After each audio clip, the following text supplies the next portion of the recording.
Hello friends. अगर आपने कभी किसी खराब ट्रेड के बाद खुद को फ्रस्ट्रेट महसूस किया है, आखिरी पल में हिचकिचाहट हुई है या फिर अपने फैसलों पर इमोशंस को हावी होते देखा है, तो आप अकेले नहीं हैं।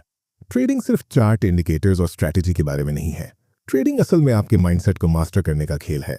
और यही बात the mental game of trading किताब में जेरेड टेंडलर समझाते हैं। चाहे आपकी टेक्निकल स्किल्स कितनी भी अच्छी क्यों ना हो, अगर आप प्रेशर में अपने इमोशंस को कंट्रोल नहीं कर पाते और रैशनल डिसीजन नहीं ले पाते, तो मार्केट में लगातार सफल होना मुश्किल हो जाता है। यही वजह है कि यह किताब एक गेम चेंजर है। जेरेड टेंडलर कोई आम ट्रेडिंग कोच नहीं है। उन्होंने professional traders, elite poker players और टॉप एथलीट्स के साथ काम किया है और उन्हें उस लेवल की मेंटल मजबूती दी है जो हाई लेवल पर परफॉर्म करने के लिए जरूरी होती है।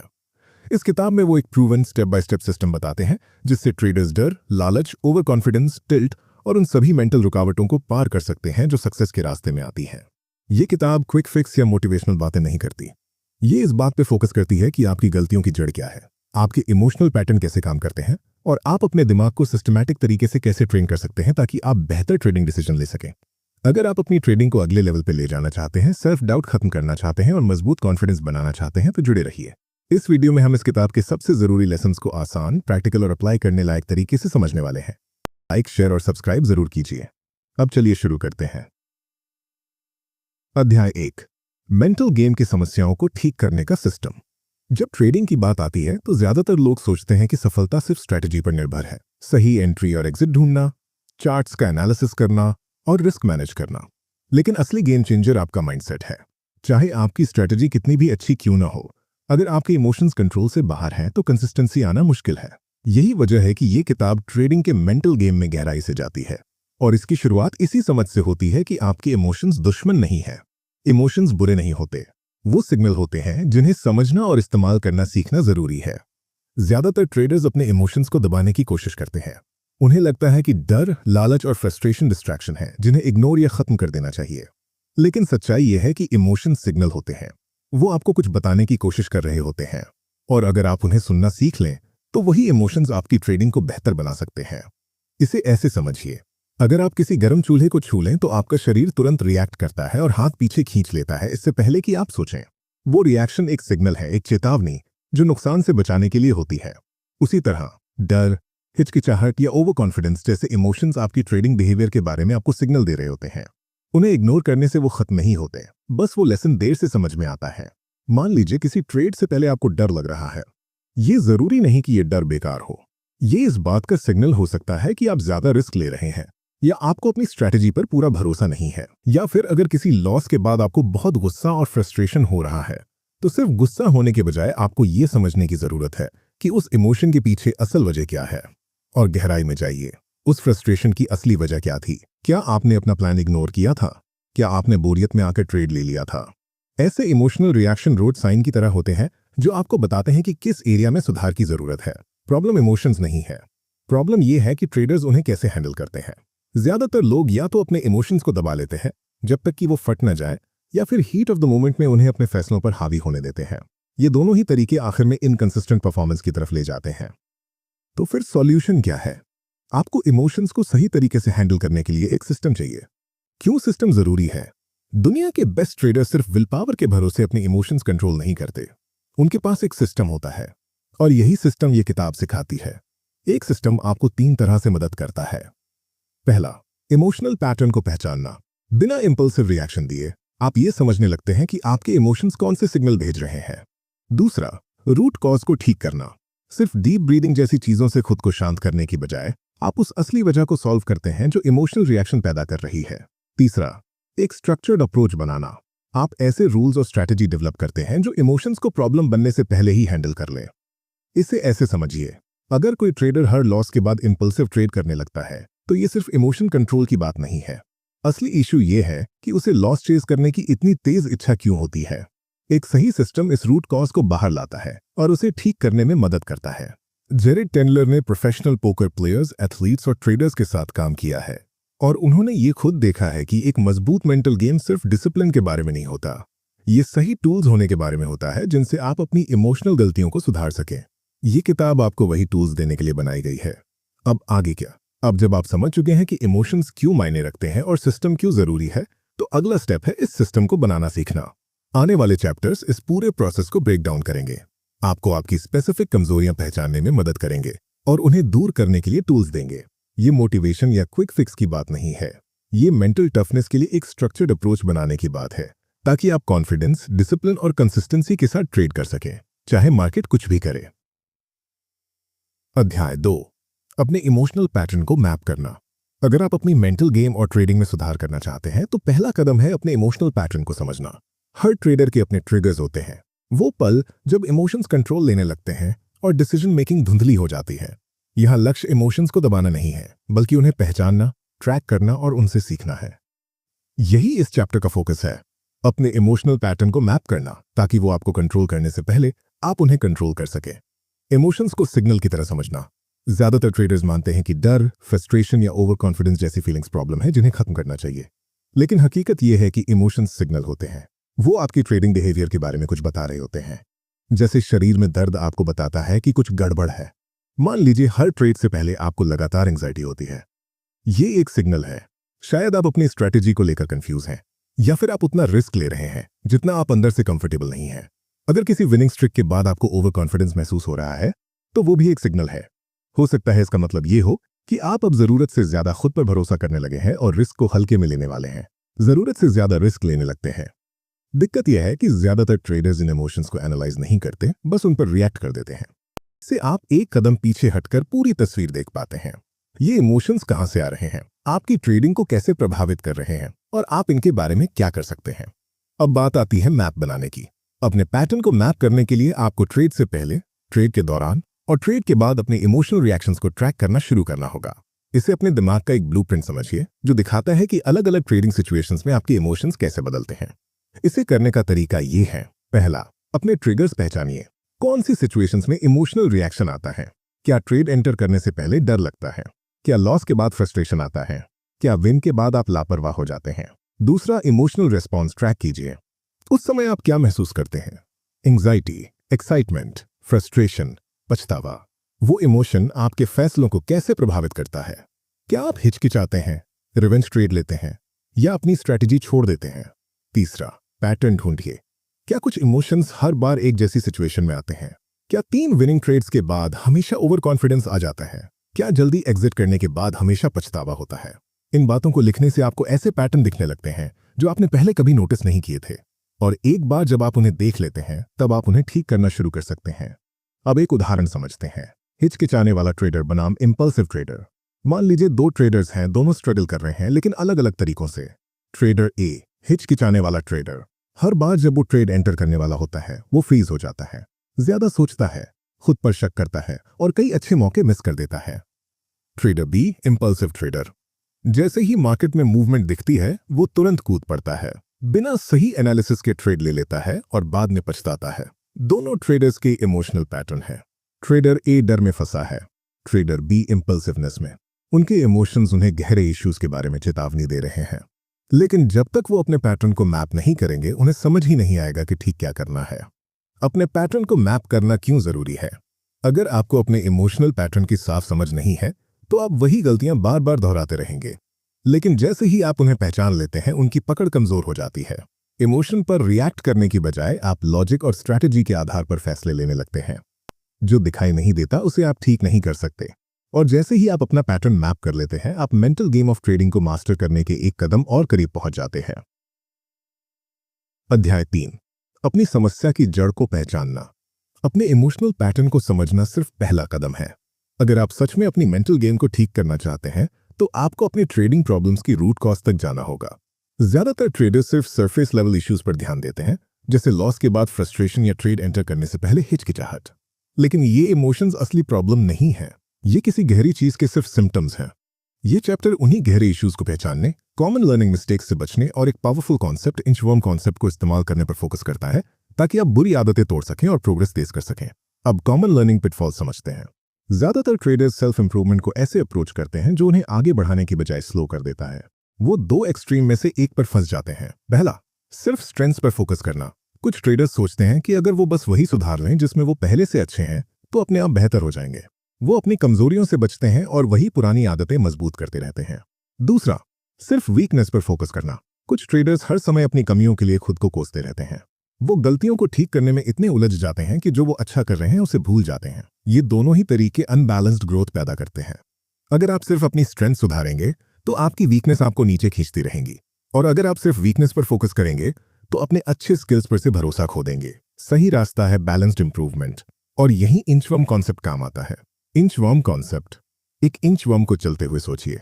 वो पहले अपना आगे वाला हिस्सा बढ़ाता है, फिर पीछे वाले हिस्से को खींचकर आगे लाता है। यही मूवमेंट स्किल डेवलपमेंट का परफेक्ट उदाहरण है। आगे वाला हिस्सा आपकी बेस्ट परफॉर्मेंस है, आपकी पीक ट्रेडिंग एबिलिटी। पीछे वाला हिस्सा आपकी सबसे बुरी आदतें हैं, आपकी सबसे बड़ी गलतियां और इमोशनल कमजोरियां। एक ट्रेडर के तौर पर आगे बढ़ने के लिए आपको दोनों को आगे ले जाना होता है। आगे वाले हिस्से को आगे बढ़ाना यानी अपनी बेस्ट स्किल्स को और बेहतर बनाना, और पीछे वाले हिस्से को आगे खींचना यानी अपनी सबसे बड़ी गलतियों को ठीक करना। ज्यादातर ट्रेडर्स अपने पीछे वाले हिस्से की प्रॉब्लम्स को इग्नोर कर देते हैं, जैसे इमोशनल बायस, डिसिप्लिन की कमी या अनजाने डर। लेकिन जब तक ये प्रॉब्लम्स ठीक नहीं होंगी, ये एंकर की तरह आपको पीछे खींचती रहेंगी, चाहे आपकी स्ट्रेंथ्स कितनी भी बेहतर क्यों ना हो जाए। अब सवाल है, पीछे वाले हिस्से की असली वजह कैसे ढूंढें? पहला, बार बार होने वाली गलतियों को देखिए। आपकी ट्रेडिंग में सबसे कॉमन एरर्स कौन से हैं? क्या आप विनर्स को जल्दी काट देते हैं? क्या अच्छे सेटअप्स में एंटर करने से हिचकिचाते हैं? क्या लॉस के बाद रिवेंज ट्रेड करते हैं? दूसरा, उन गलतियों के पीछे के इमोशनल ट्रिगर्स पहचानिए। उस समय आप क्या महसूस करते हैं? डर, ओवर कॉन्फिडेंस, बेसब्री। क्या आपको लॉस जल्दी रिकवर करने का प्रेशर महसूस होता है? तीसरा, गहरी वजह ढूंढिए। क्या ये फेल होने का डर है, मिस आउट हो जाने का डर, अपनी स्ट्रेटेजी पर भरोसे की कमी, या पुराने लॉस से जुड़ा अनसुलझा फ्रस्ट्रेशन? मान लीजिए आप हर बार ट्रेड एंटर करने से पहले हिचकिचाते हैं। ऊपर से देखने पे लगेगा कि मुझे बस ज्यादा कॉन्फिडेंस चाहिए, लेकिन अंदर की वजह यह हो सकती है कि पिछले लॉस का डर अभी तक बैठा हुआ है, या आपको अपनी स्ट्रैटेजी पर पूरा भरोसा नहीं है। जब तक आप इन गहरी वजहों को ठीक नहीं करेंगे, वही प्रॉब्लम बार बार दोहराई जाएगी। यही कारण है कि कई ट्रेडर्स खुद को एक ही साइकिल में फंसा हुआ महसूस करते हैं। ये सब क्यों मायने रखता है? अगर आप सिर्फ सरफेस लेवल पे गलतियां ठीक करने की कोशिश करेंगे तो आप सिर्फ सिम्टम्स ट्रीट कर रहे हैं, बीमारी नहीं। लेकिन जैसे ही आप समझ लेते हैं कि आपको असल में क्या रोक रहा है, आप उन इमोशनल रुकावटों से आजाद हो जाते हैं और लगातार प्रोग्रेस करने लगते हैं। अध्याय 4, ग्रीड। ग्रीड ट्रेडिंग की सबसे खतरनाक इमोशंस में से एक है।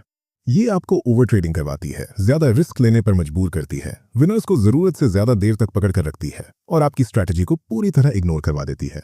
यही वजह है कि ट्रेडर्स प्रॉफिट वापस दे देते हैं, अनरियलिस्टिक गेन्स चेज करते हैं और खुद को नुकसानदेह साइकिल्स में फंसा लेते हैं। लेकिन एक बात समझना जरूरी है, ग्रीड सिर्फ ज्यादा पैसा चाहने के बारे में नहीं है, ये इससे कहीं गहरी है।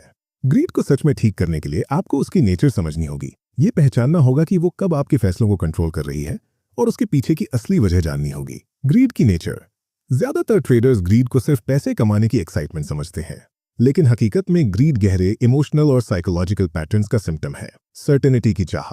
आप चाहते हैं कि ट्रेड जरूर चले, इसलिए और ज्यादा पुश करते हैं। Fear of missing out. Market चलता हुआ दिखता है और आप प्लान के बाहर भी कूद पड़ते हैं। वैलिडेशन की जरूरत। एक बड़ा विन आपको अच्छा फील कराता है, और उसी फीलिंग को बनाए रखने के लिए आप और विन्स चेज करते हैं। कंट्रोल का भ्रम। जब पैसा बन रहा होता है तो लगता है कि मार्केट आपके कंट्रोल में है, जबकि मार्केट हमेशा अनप्रेडिक्टेबल रहता है। ग्रीड सिर्फ ज्यादा चाहने का नाम नहीं है, ये उन इमोशंस के बारे में है जो उस चाह के पीछे होते हैं। अगर आप इन ट्रिगर्स को एड्रेस नहीं करेंगे तो ग्रीड किसी न किसी रूप में वापस आती रहेगी। ग्रीड अलग अलग तरीकों से दिख सकती है, और कई ट्रेडर्स को पता भी नहीं चलता कि वो उसके असर में है। पहला, ओवर ट्रेडिंग। बिना सही सेटअप के भी ट्रेड लेते रहना, बस क्योंकि और पैसा बनाना है। डेली टारगेट पूरा होने के बाद भी सोचना, बस एक और ट्रेड। दूसरा, विनिंग ट्रेड्स को ज्यादा देर तक पकड़ना। एग्जिट प्लान फॉलो करने की बजाय ये सोचकर होल्ड करना कि और ऊपर जाएगा, और फिर विनिंग ट्रेड को लॉस में बदलते देखना।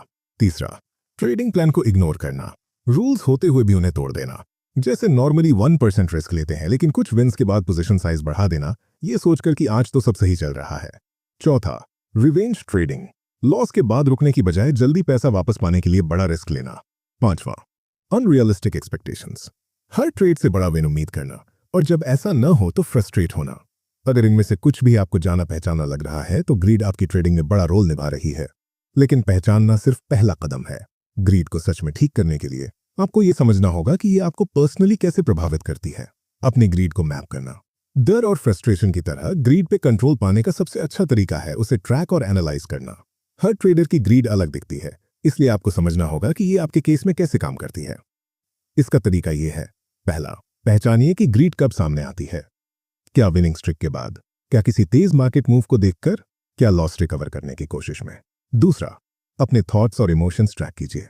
ओवर ट्रेडिंग के समय आपके दिमाग में क्या चल रहा होता है? क्या आप खुद को अनस्टॉपेबल महसूस करते हैं, ओवर कॉन्फिडेंट या डेस्परेट? क्या आप रिस्क को इग्नोर कर रहे होते हैं क्योंकि आपको लग रहा है कि आज किस्मत आपके साथ है? तीसरा, दोहराए जाने वाले पैटर्न देखिए। क्या हर बड़े विन के बाद आप ओवर ट्रेड करते हैं? क्या कुछ सक्सेसफुल ट्रेड्स के बाद पोजीशन साइज बढ़ा देते हैं? क्या ट्रेड के बीच में बार बार प्रॉफिट टारगेट बदलते रहते हैं? इन पैटर्न्स को मैप करके आप समझना शुरू करते हैं कि ग्रीड आपकी ट्रेडिंग को कैसे कंट्रोल करती है। आप धीरे धीरे अपनी ग्रीड के पीछे छुपे हुए इमोशनल ट्रिगर्स देखने लगते हैं, और जैसे ही आप उन्हें पहचान लेते हैं, आप ऐसी स्ट्रैटेजी बना सकते हैं जिससे ग्रीड कंट्रोल लेने से पहले ही रुक जाए। अब असली वजह समझते हैं। ग्रीड सिर्फ ज्यादा पैसा चाहने का मामला नहीं है। ये उन गहरी साइकोलॉजिकल जरूरतों से जुड़ी होती है जो आपके फैसलों को ड्राइव करती हैं। पहला, स्कार्सिटी माइंडसेट। अगर आप ऐसी सोच के साथ बड़े हुए हैं कि पैसा आसानी से नहीं मिलता, तो जब भी कोई मौका दिखता है आप सब कुछ पकड़ लेने की कोशिश करते हैं।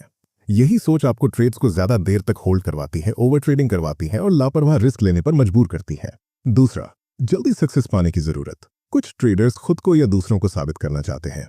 उन्हें लगता है पैसा जल्दी बनना चाहिए। यही प्रेशर उन्हें इम्पेशेंट बना देता है। वो ट्रेड्स चेज करते हैं, बहुत बड़ा पोजीशन साइज ले लेते हैं और अपने ही रूल्स तोड़ देते हैं। तीसरा, डोपामिन एडिक्शन। विनिंग ट्रेड एक किक देता है, एक थ्रिल। धीरे धीरे वही थ्रिल एडिक्शन बन जाता है। फिर आप स्ट्रेटेजी के लिए नहीं, उस एक्साइटमेंट के लिए ट्रेड करने लगते हैं। चौथा, बढ़ा हुआ ईगो। अगर आप अपनी सेल्फ वर्थ को ट्रेडिंग परफॉर्मेंस से जोड़ लेते हैं तो ग्रीड हावी हो जाती है। विन आपको ताकतवर महसूस कराता है तो आप और पुश करते हैं, लेकिन जब मार्केट आपको नीचे दिखाता है तो इमोशनल क्रैश होता है। पांचवा, अपनी स्ट्रेटेजी पर भरोसे की कमी। अगर आपको अपने सिस्टम पर पूरा भरोसा नहीं है तो आप डरते रहते हैं कि आगे मौका नहीं मिलेगा, इसलिए हर ट्रेड से ज्यादा निकालने की कोशिश करते हैं। प्लान फॉलो करने की बजाय हर पॉसिबल गेन चेज करने लगते हैं। ये सब क्यों जरूरी है? ग्रीड ट्रेडिंग की सबसे डिस्ट्रक्टिव इमोशंस में से एक है, क्योंकि ये ओवर कॉन्फिडेंस, लापरवाही और इनकंसिस्टेंसी लाती है। लेकिन अच्छी बात यह है कि ग्रीड कंट्रोल की जा सकती है अगर आप समझ लें कि वो आती कहां से है। ये चैप्टर सिर्फ ग्रीड से बचने की बात नहीं करता, ये सिखाता है कि ग्रीड को कंस्ट्रक्टिव तरीके से कैसे इस्तेमाल किया जाए। पैसा कमाने की इच्छा गलत नहीं है, लेकिन जब ग्रीड कंट्रोल ले लेती है तो फैसले खराब हो जाते हैं और अनावश्यक लॉस होते हैं। ग्रीड के साइन पहचानकर, ये मैप करके कि वो कब आती है और उसकी असली वजह समझकर आप उसकी पावर खत्म कर देते हैं। फिर ग्रीड आपकी ट्रेडिंग को कंट्रोल नहीं करती। आप स्ट्रैटेजी के आधार पर फैसले लेने लगते हैं, इमोशन के आधार पर नहीं। अध्याय 5, डर। डर ट्रेडिंग की सबसे बड़ी रुकावटों में से एक है। ये आपको हिचकिचाने पर मजबूर करता है, जल्दी एग्जिट करवाता है, अच्छे सेटअप से दूर रखता है और कई बार ट्रेडिंग ही रुकवा देता है। जहां ग्रीड ट्रेडर्स को ज्यादा रिस्क लेने पर धकेलती है, वहीं डर इसका उल्टा करता है। ये डिसीजन मेकिंग को जाम कर देता है और ट्रेडर्स को इरैशनल बना देता है।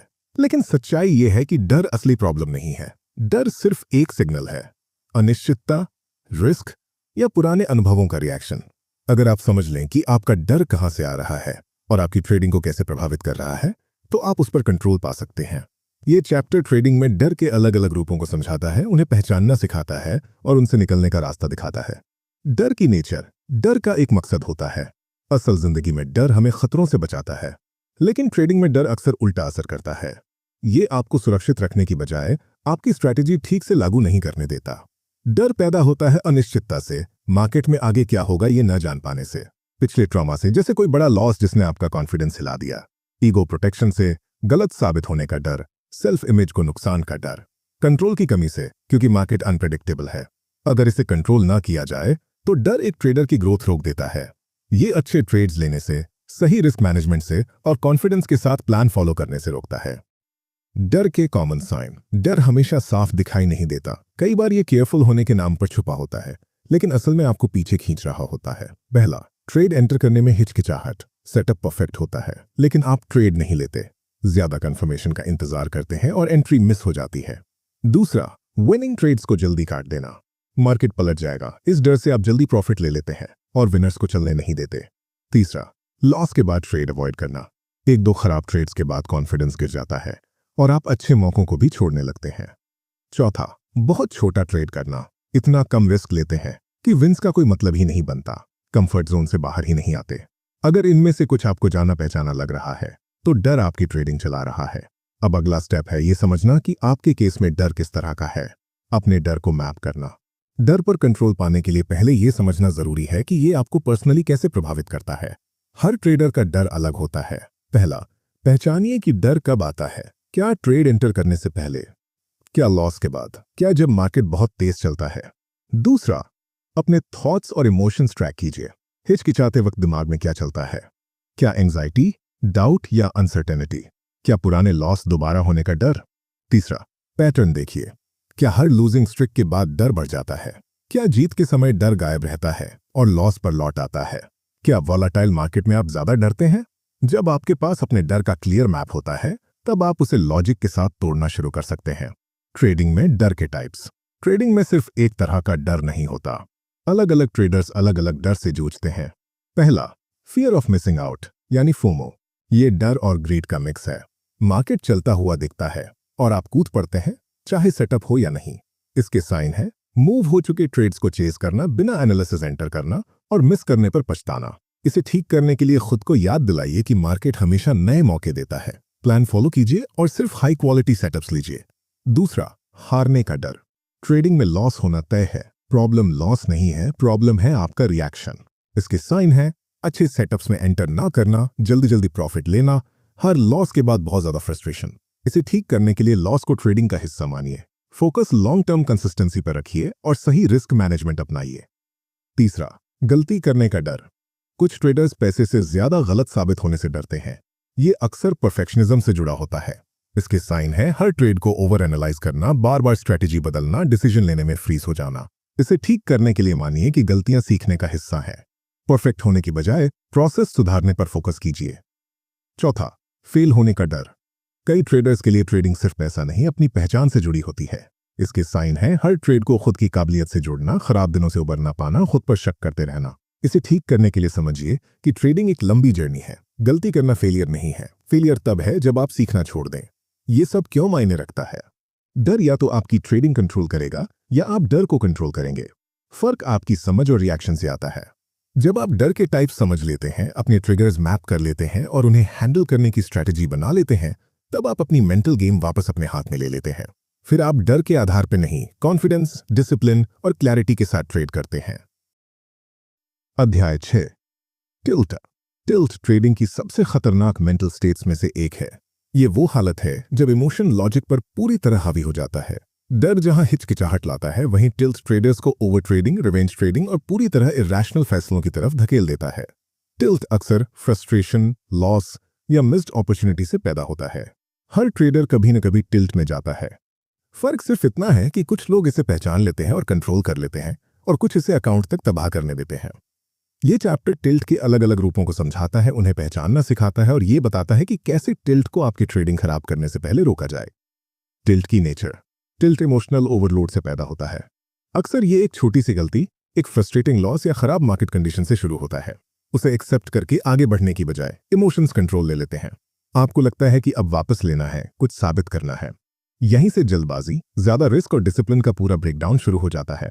टिल्ट के ट्रिगर्स हो सकते हैं एक बैड बीट, जहां एक अच्छा ट्रेड रैंडम मूवमेंट से खराब हो जाए। लगातार कई लॉस, जिससे लगे कि मार्केट आपके खिलाफ है। मिस्ड अपॉर्चुनिटी, जहां ट्रेड बिल्कुल वैसा ही चला जैसा आपने सोचा था, लेकिन आप उसमें नहीं थे। खुद पर गुस्सा, ऐसी गलती करने पर जिसे आप जानते थे कि अवॉइड कर सकते थे। ईगो हर्ट होना, गलत फैसले पर शर्म या गुस्सा महसूस करना। असल में टिल्ट एक इमोशनल रिएक्शन है, जहां आप लॉजिक से नहीं, भावना से ट्रेड करने लगते हैं। ट्रेडर का ये रवैया असल में रियलिटी के खिलाफ एक इमोशनल बगावत होती है। मार्केट को आपके पिछले लॉस से कोई फर्क नहीं पड़ता, लेकिन टिल्ट में ट्रेडर ऐसा बिहेव करते हैं जैसे मार्केट को फर्क पड़ता हो। यही सोच उन्हें इरैशनल और हाई रिस्क बिहेवियर की तरफ ले जाती है। टिल्ट के कॉमन साइन। टिल्ट हमेशा उसी पल साफ नजर नहीं आता। ये धीरे धीरे अंदर ही अंदर बनता है। कुछ ट्रेडर्स को गुस्से का तेज उछाल महसूस होता है, जबकि कुछ को तब तक एहसास ही नहीं होता जब तक बहुत देर ना हो जाए। इसलिए जरूरी है कि इसके साइन समय रहते पहचान लिए जाएं। पहला, ओवर ट्रेडिंग, बिना सेटअप या कंफर्मेशन के ट्रेड्स लेना। सामान्य से कहीं ज्यादा ट्रेड करना, सिर्फ ट्रेड करने की इच्छा में ट्रेड लेना। दूसरा, रिवेंज ट्रेडिंग, लॉस के बाद तुरंत बड़ा रिस्क लेकर ट्रेड लेना, बिना एनालिसिस के अगले ट्रेड में कूद जाना, गुस्से में पोजीशन साइज बढ़ा देना। तीसरा, ट्रेडिंग प्लान को इग्नोर करना, जो रूल्स आप आमतौर पे फॉलो करते हैं उन्हें तोड़ देना, इंपल्स में स्ट्रैटेजी बदलना, ये सोचना कि बस ये एक ट्रेड जीतना है। चौथा, इमोशनल आउटबर्स्ट, मार्केट पर, खुद पर या अपने सेटअप पर गुस्सा आना, न्यूज़, ब्रोकर्स या एल्गोरिदम को दोष देना, टेबल पे हाथ मारना, गाली देना या अंदर ही अंदर बहुत ज्यादा फ्रस्ट्रेशन महसूस करना। 5वां, लॉस में चल रहे ट्रेड को पकड़े रहना, खराब ट्रेड को बंद करने से इनकार करना, स्टॉप लॉस दूर करते जाना, ये सोचना कि अब तो वापस आना ही पड़ेगा। अगर आप इनमें से कोई भी साइन पहचानते हैं तो समझ लीजिए टिल्ट आपकी ट्रेडिंग को प्रभावित कर रहा है। अगला कदम है ये समझना कि आप किस तरह के टिल्ट से सबसे ज्यादा जूझते हैं। अपने टिल्ट को मैप करना। डर की तरह टिल्ट भी एक पैटर्न फॉलो करता है। ये अचानक नहीं होता, ये कुछ खास घटनाओं से ट्रिगर होता है। जब आप टिल्ट को मैप करते हैं तो आपको समझ आने लगता है कि ये कब, क्यों और कैसे शुरू होता है, और आप इसे कंट्रोल से बाहर जाने से पहले रोक सकते हैं। पहला, अपने ट्रिगर्स पहचानिए। कौन सी घटनाएं आपको टिल्ट में धकेलती हैं? क्या लगातार लॉस? क्या कोई मिस ट्रेड? क्या कोई बेवकूफ़ी भरी गलती? उन पलों को लिखिए जब आपको लगने लगे कि टिल्ट आ रहा है। दूसरा, अपने इमोशनल रिएक्शंस ट्रैक कीजिए। क्या आपको गुस्सा, फ्रस्ट्रेशन, पछतावा या पैनिक महसूस होता है? क्या दिमाग में ये चलने लगता है कि अब मार्केट को दिखाना है? क्या शरीर में टेंशन, तेज हार्ट बीट या बेचैनी होती है? तीसरा, पैटर्न देखिए। क्या टिल्ट कुछ खास तरह के लॉस के बाद आता है? क्या कुछ मार्केट कंडीशंस में आप ज्यादा टिल्ट होते हैं? क्या जीत के समय टिल्ट गायब रहता है और झटका लगते ही वापस आ जाता है? जब आप टिल्ट के ट्रिगर्स साफ तौर पर पहचान लेते हैं तो आप उसे कंट्रोल लेने से पहले ही रोक सकते हैं। ट्रेडिंग में टिल्ट के टाइप्स। टिल्ट अलग अलग रूपों में आता है। कुछ ट्रेडर्स लूजिंग स्ट्रिक से टिल्ट होते हैं, कुछ अपनी गलतियों से और कुछ मिस ट्रेड से। ये समझना कि आप किस टाइप से सबसे ज्यादा प्रभावित होते हैं उसे ठीक करने का पहला कदम है। पहला, हार को बर्दाश्त न कर पाने वाला टिल्ट। कुछ ट्रेडर्स के लिए हार पर्सनल हो जाती है। वो ये मान ही नहीं पाते कि लॉस गेम का हिस्सा है। पीछे हटने की बजाय वो मार्केट से अपना पैसा वापस छीनने की कोशिश करते हैं। इसके साइन है लॉस को एक्सेप्ट न करना और खराब ट्रेड को पकड़े रहना, लॉस के बाद पोजीशन साइज बढ़ा देना, मार्केट को अनफेयर मानकर गुस्सा करना। इसे ठीक करने के लिए मानिए कि लॉस नॉर्मल है। बेस्ट ट्रेडर्स भी हारते हैं। अपने ईगो को ट्रेडिंग से अलग रखिए। लॉस आपको डिफाइन नहीं करते। प्लान फॉलो कीजिए और आगे बढ़िए। दूसरा, मिस्टेक टिल्ट। कुछ ट्रेडर्स लॉस से नहीं बल्कि अपनी गलती से टिल्ट होते हैं। गलत एंट्री, जल्दी एग्जिट या रूल तोड़ने के बाद उन्हें तुरंत सब ठीक करने की जरूरत महसूस होती है। इसके साइन है टाली जा सकने वाली गलती के बाद गहरा पछतावा। उस गलती को कवर करने के लिए तुरंत नया ट्रेड लेना, बार बार पुराने फैसलों को दिमाग में घुमाते रहना। इसे ठीक करने के लिए समझिए कि गलतियां सीखने का हिस्सा हैं। एक ट्रेडिंग जर्नल रखिए। गलतियों को बिना जजमेंट के रिव्यू कीजिए। अगला ट्रेड लेने से पहले खुद को रीसेट कीजिए। तीसरा, विनिंग टिल्ट। हैरानी की बात है लेकिन टिल्ट सिर्फ लॉस के बाद ही नहीं आता।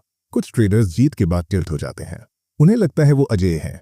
इसके साइन है जीत के बाद ओवर कॉन्फिडेंस और रिस्क बढ़ाना, बिना वजह ट्रेड लेना, प्रॉफिट को जुए की तरह इस्तेमाल करना।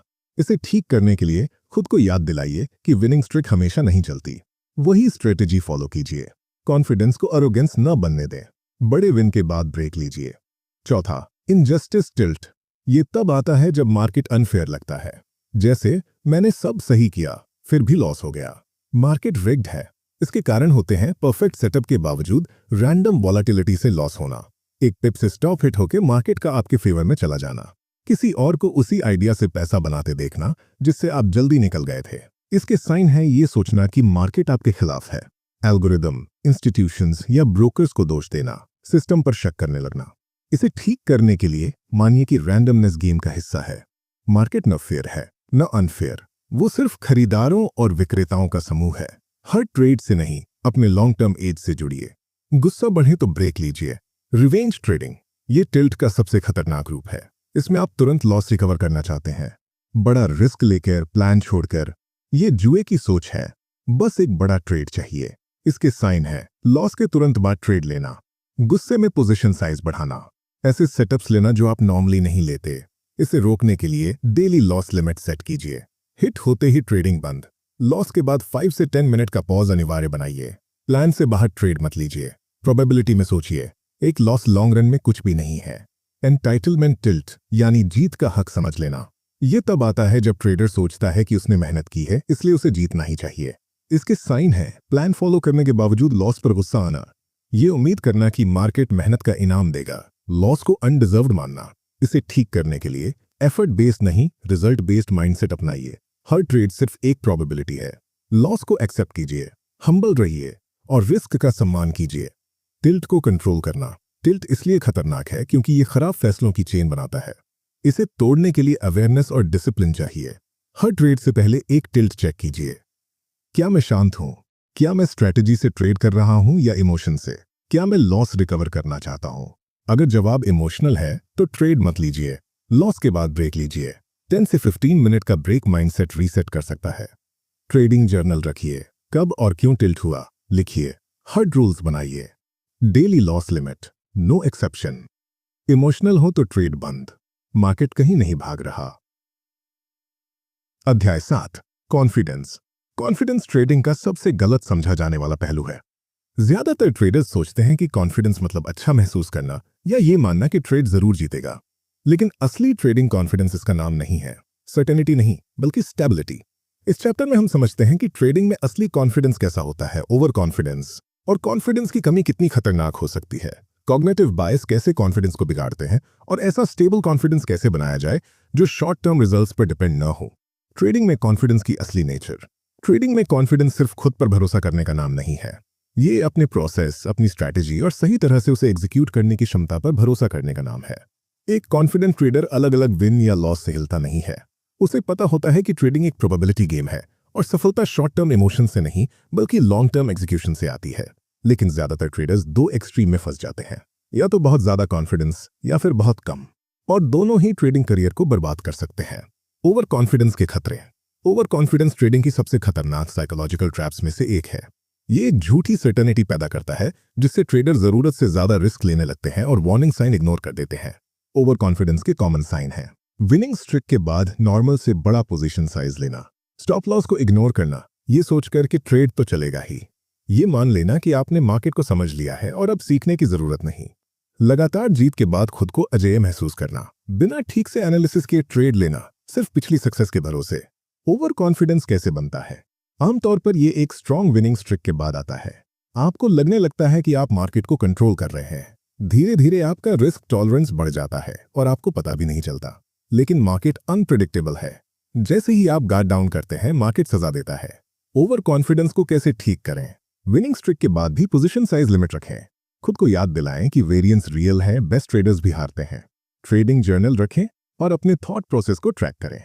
कॉन्फिडेंस कैसा भी हो, रूल्स कभी न तोड़ें। ओवर कॉन्फिडेंस ट्रेडर्स को रिस्क के प्रति अंधा बना देता है। अगर इसे कंट्रोल में ना रखा जाए तो ये बड़े लॉस की वजह बनता है। कॉन्फिडेंस की कमी के खतरे।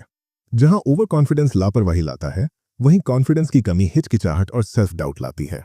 आप ट्रिगर दबाने से डरने लगते हैं और हर फैसले पर शक करने लगते हैं। कॉन्फिडेंस की कमी के कॉमन साइन। डर के कारण अच्छे ट्रेड्स में एंटर न करना, ट्रेड जल्दी बंद कर देना, ये डर कि कहीं उल्टा ना हो जाए। लूजिंग स्ट्रिक के बाद पूरी तरह फ्रीज हो जाना, दूसरों से बार बार वैलिडेशन मांगना, रिस्क से पूरी तरह बचना जिससे मौके मिस हो जाते हैं। कॉन्फिडेंस की कमी कैसे बनती है? ये आमतौर पर लगातार लॉस के बाद आती है। आप अपनी स्ट्रैटेजी पर शक करने लगते हैं, अपनी स्किल्स पर भरोसा खो देते हैं और हर ट्रेड से डरने लगते हैं। कॉन्फिडेंस की कमी को कैसे ठीक करें? रिजल्ट नहीं, एग्जीक्यूशन पे फोकस करें। कॉन्फिडेंस रूल्स फॉलो करने से आता है, जीतने से नहीं। अगर डर ज्यादा है तो पोजीशन साइज छोटा करें। जब आप अपने रूल्स फॉलो करें तो खुद को पॉजिटिव रीइंफोर्समेंट दें, भले ही ट्रेड लॉस में जाए। शॉर्ट टर्म रिजल्ट से खुद को अलग रखें। एक ट्रेड लॉन्ग रन में कुछ भी नहीं है। कॉन्फिडेंस सही साबित होने का नाम नहीं है, ये डिसिप्लिन और कंसिस्टेंसी का नाम है। स्टेबल कॉन्फिडेंस की चाबी। असली लक्ष्य है स्टेबल कॉन्फिडेंस बनाना, ऐसा माइंडसेट जो शॉर्ट टर्म आउटकम से प्रभावित ना हो। स्टेबल कॉन्फिडेंस का मतलब है लूजिंग स्ट्रिक के बाद भी अपनी स्ट्रैटेजी पर भरोसा रखना, सेटअप आते ही बिना हिचकिचाहट एंटर करना, विन पर ज्यादा हाई ना होना और लॉस पर बहुत नीचे ना गिरना, ये मानना कि लॉस गेम का हिस्सा है। स्टेबल कॉन्फिडेंस वाला ट्रेडर फैसले इमोशन से नहीं, लॉजिक और डिसिप्लिन से लेता है। स्टेबल कॉन्फिडेंस कैसे बनाएं? हर ट्रेड को जर्नल करें, इससे इमोशन और एग्जीक्यूशन अलग दिखने लगते हैं। पिछली सक्सेस और फेलियर को रिव्यू करें बिना अटैचमेंट के। एक कॉन्फिडेंस रूटीन बनाएं, जैसे pre trade checklist. Long term results पर फोकस करें। एक ट्रेड को अपने कॉन्फिडेंस की पहचान न बनने दें। दुनिया के बेस्ट ट्रेडर्स हर ट्रेड नहीं जीतते, वो जीतते हैं क्योंकि हालात खराब होने पर भी उनका कॉन्फिडेंस डगमगाता नहीं। कॉग्निटिव इल्यूजन और बायस को ठीक करना। कॉन्फिडेंस अक्सर कॉग्निटिव बायस से बिगड़ जाता है। ये मेंटल शॉर्टकट्स ट्रेडर्स को अपनी स्किल्स ज्यादा और रिस्क कम आंकने पर मजबूर करते हैं। पहला, परफेक्शनिज्म, हर बार सही होने की जरूरत। एक गलती पर टूट जाना, एक खराब ट्रेड के बाद स्ट्रैटेजी बदल देना। इसे ठीक करने के लिए मानिए कि लॉस ट्रेडिंग का हिस्सा है। परफेक्शन नहीं, एग्जीक्यूशन पे फोकस करें। दूसरा, डेस्परेशन, जल्दी लॉस रिकवर करने की जरूरत। प्रेशर में ट्रेड लेना, लो क्वालिटी सेटअप्स लेना।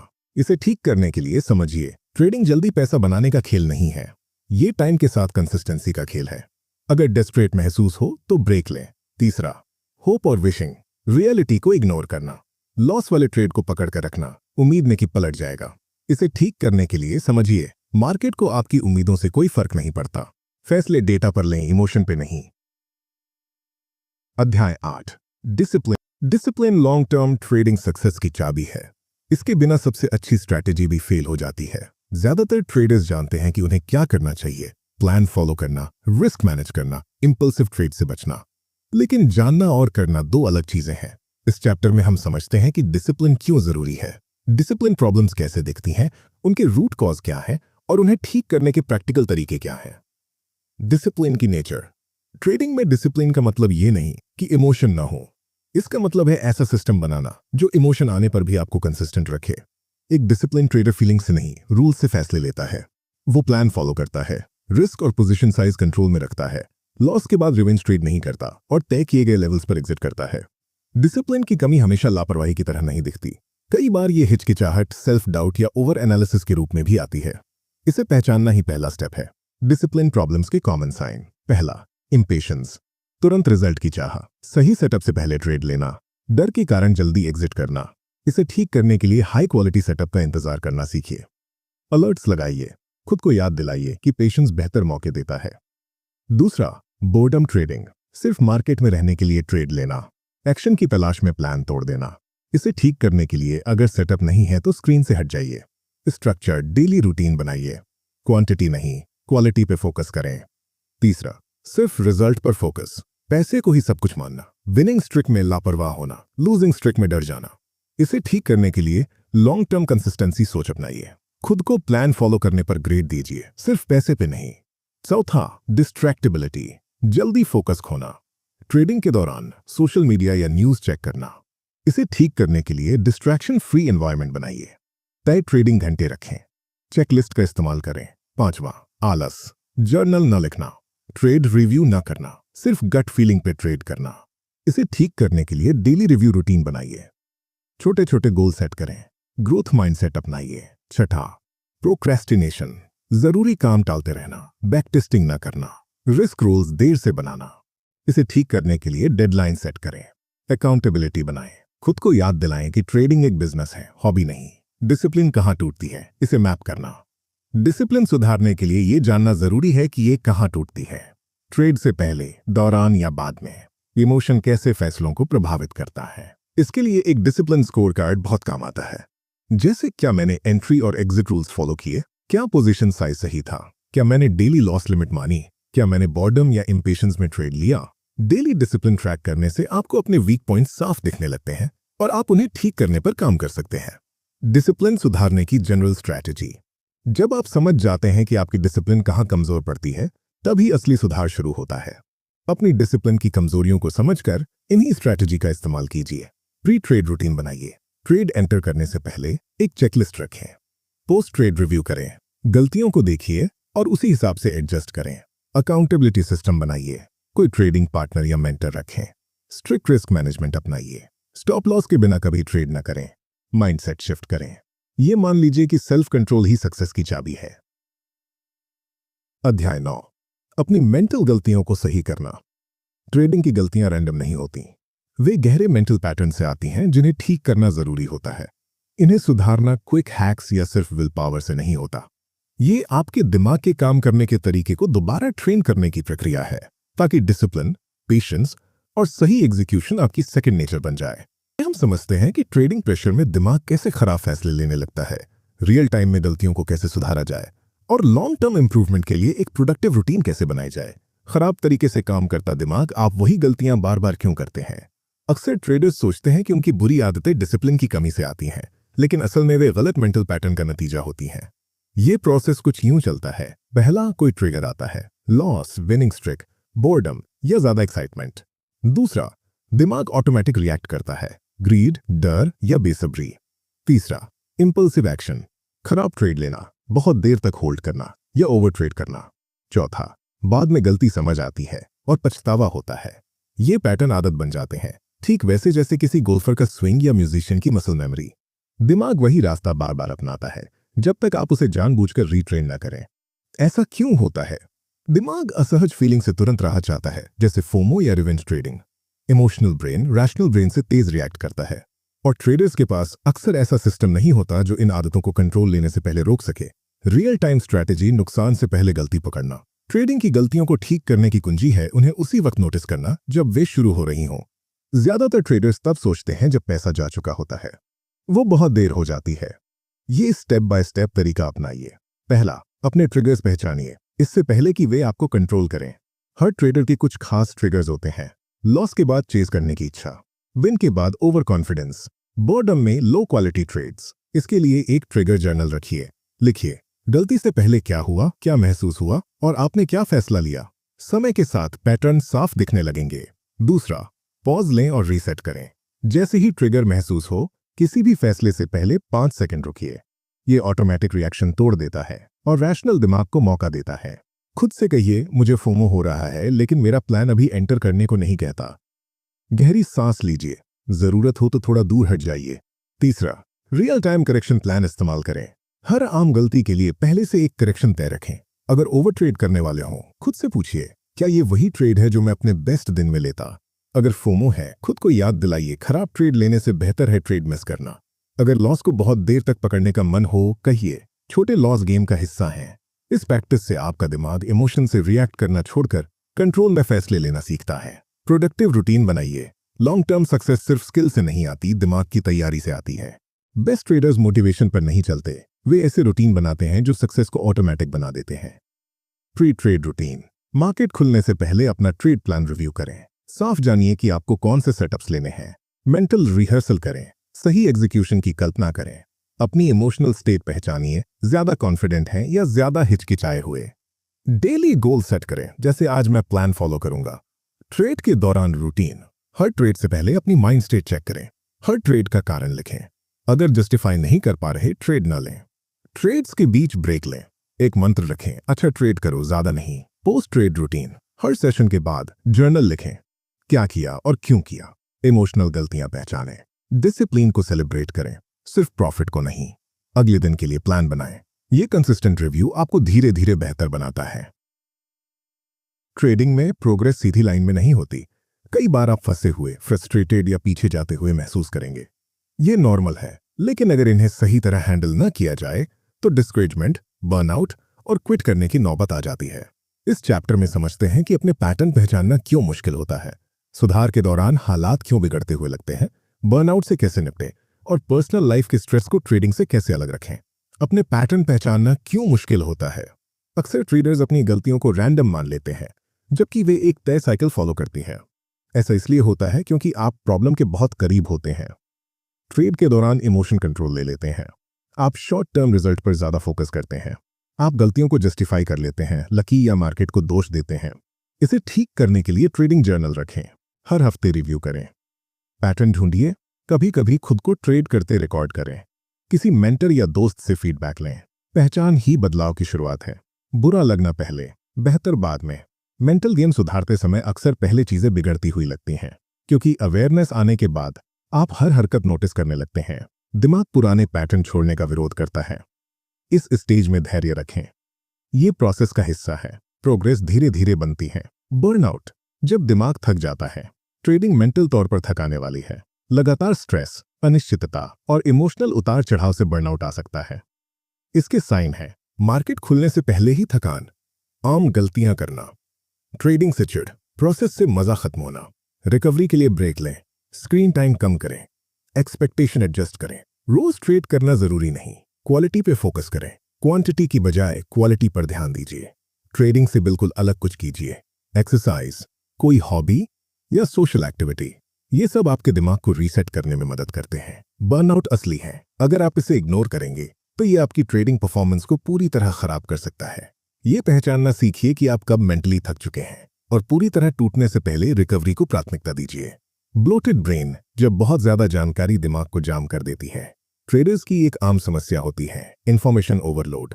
इतना ज्यादा डेटा प्रोसेस करने की कोशिश कि दिमाग पैरालाइज हो जाता है। ब्लोटेड ब्रेन के साइन। आप बार बार स्ट्रेटेजी बदलते रहते हैं, हर ट्रेड पर खुद पर शक करते हैं, मार्केट न्यूज, इंडिकेटर्स और एनालिसिस से ओवरवेल्म महसूस करते हैं। फैसले लेने में बहुत समय लगता है। कई ट्रेडर्स सोचते हैं कि ज्यादा नॉलेज मतलब बेहतर रिजल्ट, लेकिन हकीकत यह है कि बहुत ज्यादा जानकारी कंफ्यूजन और हिचकिचाहट पैदा करती है। इसे कैसे ठीक करें? अपनी ट्रेडिंग स्ट्रेटेजी को सिंपल बनाइए। 1 या 2 कोर सेटअप्स पर फोकस करें। अपने प्रोसेस पर भरोसा रखिए। बेहतर तरीका ढूंढने के चक्कर में सिस्टम मत बदलते रहिए। इंफॉर्मेशन इनटेक लिमिट करें। गैर जरूरी न्यूज, इंडिकेटर्स और ओपिनियन से दूरी बनाइए। एग्जीक्यूशन पर फोकस करें, सिर्फ सीखते रहने पे नहीं। नॉलेज तब तक बेकार है जब तक आप उसे कंसिस्टेंटली लागू नहीं करते। दिमाग की भी एक लिमिट होती है। अगर आप उसे ओवरलोड करेंगे तो साफ और कॉन्फिडेंट फैसले लेना मुश्किल हो जाएगा। पर्सनल प्रॉब्लम्स और मार्केट को अलग रखना। ट्रेडर्स के लिए सबसे बड़ी चुनौतियों में से एक है पर्सनल लाइफ के स्ट्रेस को ट्रेडिंग से अलग रखना। रिश्तों, पैसों, सेहत या दूसरी पर्सनल परेशानियों का असर मार्केट में साफ दिखने लगता है। इससे आप ज्यादा इमोशनल हो जाते हैं। ओवर ट्रेड करने या जबरदस्ती ट्रेड लेने का मन करता है। फोकस और डिसिप्लिन बनाए रखना मुश्किल हो जाता है। इसे कैसे संभालें? पहचानिए कि आप इमोशनली ठीक नहीं है। अगर पर्सनल स्ट्रेस ज्यादा है तो पोजीशन साइज घटाइए या कुछ समय के लिए ब्रेक ले लीजिए। जिंदगी और ट्रेडिंग के बीच मेंटल सेपरेशन बनाइए। एक प्री ट्रेड रूटीन रखें जो आपको मार्केट में आने से पहले फोकस शिफ्ट करने में मदद करे। खुद से ईमानदार रहिए। अगर पर्सनल इश्यूज आपकी परफॉर्मेंस को प्रभावित कर रहे हैं तो इसे मानिए और अपने ट्रेडिंग अप्रोच में बदलाव कीजिए। आपका पर्सनल माइंडसेट सीधे आपकी ट्रेडिंग में दिखता है। अगर जिंदगी में अव्यवस्था है तो ट्रेड्स में भी होगी। दोनों को मैनेज करना लॉन्ग टर्म सक्सेस के लिए जरूरी है। लॉन्ग टर्म ट्रेडिंग सक्सेस के लिए मेंटल गेम को मास्टर करना। इस पूरी किताब में हमने उन गहरे साइकोलॉजिकल चैलेंजेस को समझा है जिनसे ट्रेडर्स जूझते हैं। ग्रीड, डर, ओवर कॉन्फिडेंस, टिल्ट, डिसिप्लिन की कमी और ऐसे मेंटल रोड ब्लॉक्स जो ग्रोथ रोक देते हैं। लेकिन सबसे बड़ी सीख ये है, मेंटल गेम भी एक स्किल है और हर स्किल की तरह इसे भी ट्रेन किया जा सकता है। ज्यादातर ट्रेडर्स मानते हैं कि सक्सेस टेक्निकल नॉलेज और स्ट्रैटेजी से आती है, लेकिन हकीकत में आपका माइंडसेट तय करता है कि आप अपनी स्ट्रैटेजी को कितनी अच्छी तरह एग्जीक्यूट कर पाते हैं। एक शानदार सिस्टम भी आपको नहीं बचा पाएगा अगर आप अपने इमोशंस कंट्रोल नहीं कर सकते, डिसिप्लिन नहीं रख सकते और मार्केट कंडीशंस के हिसाब से खुद को ढाल नहीं सकते। ये किताब मेंटल गेम की प्रॉब्लम्स को पहचानने, समझने और ठीक करने का एक स्ट्रक्चर्ड अप्रोच देती है। लेकिन असली काम अब शुरू होता है। मास्टरी पढ़ने से नहीं आती, ये कंसिस्टेंट प्रैक्टिस और सेल्फ अवेयरनेस से बनती है। कुछ जरूरी बातें याद रखें। ट्रेडिंग एक परफॉर्मेंस गेम है। एथलीट्स या पोकर प्लेयर्स की तरह आपकी सक्सेस इस बात पर निर्भर करती है कि आप प्रेशर में कैसे परफॉर्म करते हैं। इमोशंस आपके दुश्मन नहीं हैं, वो सिग्नल है। उन्हें दबाने की बजाय समझना सीखिए। ग्रीड, डर और ओवर कॉन्फिडेंस आपको आपकी कमजोरियों के बारे में बताते हैं। आपकी ट्रेडिंग प्रॉब्लम्स की जड़ मार्केट में नहीं, आपकी साइकोलॉजी में होती है। पैटर्न अपने आप नहीं बदलते। जब तक आप एक्टिवली सिस्टम नहीं बनाते, वही गलतियां दोहराई जाती रहेंगी। मेंटल टफनेस ही बेस्ट ट्रेडर्स को बाकी सबसे अलग करती है। अब आगे क्या? अब जब आप इन मेंटल पिटफॉल्स को समझ चुके हैं तो उन्हें अपनी ट्रेडिंग में लागू करने का वक्त है। पहला, अपने इमोशनल पैटर्न ट्रैक करते रहिए। ट्रेडिंग जर्नल में सिर्फ ट्रेड्स नहीं बल्कि ट्रेड से पहले, दौरान और बाद में अपनी फीलिंग्स भी लिखिए। दूसरा, अपनी कमजोरियों को ठीक करने का स्ट्रक्चर्ड प्रोसेस बनाइए। ग्रीड, डर या ओवर कॉन्फिडेंस की असली वजह पहचानिए। तीसरा, झटकों के लिए तैयार रहिए। मेंटल ग्रोथ सीधी लाइन में नहीं होती। फर्क ये है कि सफल ट्रेडर प्रोसेस से चिपके रहते हैं। चौथा, अपने डिसीजन मेकिंग प्रोसेस को लगातार बेहतर बनाइए। रिजल्ट से ज्यादा एग्जीक्यूशन पर फोकस करें। आखिरी बात, मेंटल एज ही ट्रेडिंग में आपका असली कॉम्पिटिटिव एडवांटेज है। सबके पास एक जैसे चार्ट्स, इंडिकेटर्स और डेटा हैं। फर्क पड़ता है मेंटल डिसिप्लिन, इमोशनल कंट्रोल और प्रेशर में एडजस्ट करने की क्षमता से। ये किताब आपको टूल्स देती है। सवाल यह है कि क्या आप उन्हें इस्तेमाल करेंगे। जो ट्रेडर्स सच में आगे बढ़ते हैं वही होते हैं जो मेंटल काम करते हैं, अपनी कमजोरियों को ट्रैक करते हैं, गलतियों को सुधारते हैं और अपने फैसलों को लगातार बेहतर बनाते हैं। अगर आप अपने मेंटल गेम को मास्टर करने के लिए कमिट करते हैं तो आप सिर्फ बेहतर ट्रेडर नहीं बनेंगे, आप जिंदगी के हर एरिया में ज्यादा मजबूत और डिसिप्लिन्ड इंसान बनेंगे। तो फ्रेंड्स, हमने जेरेड टेंडलर की किताब the mental game of trading के पावरफुल लेसन्स को समझा। अगर आप बेहतर ट्रेडर बनना चाहते हैं तो इन्हें अपनी डेली रूटीन में लागू करना शुरू कीजिए। अपने इमोशंस ट्रैक कीजिए, अपने पैटर्न समझिए और एक मजबूत मेंटल फाउंडेशन बनाइए। क्योंकि ट्रेडिंग सिर्फ टेक्निकल गेम नहीं है, ये एक मेंटल गेम है और इसे मास्टर करना ही असली फर्क पैदा करता है। अगर ये वीडियो आपको मददगार लगा हो तो लाइक, शेयर और सब्सक्राइब जरूर कीजिए और कमेंट में बताइए कि इस किताब का कौन सा हिस्सा आपको सबसे ज्यादा असरदार लगा। देखने के लिए धन्यवाद। हम मिलेंगे अगले वीडियो में।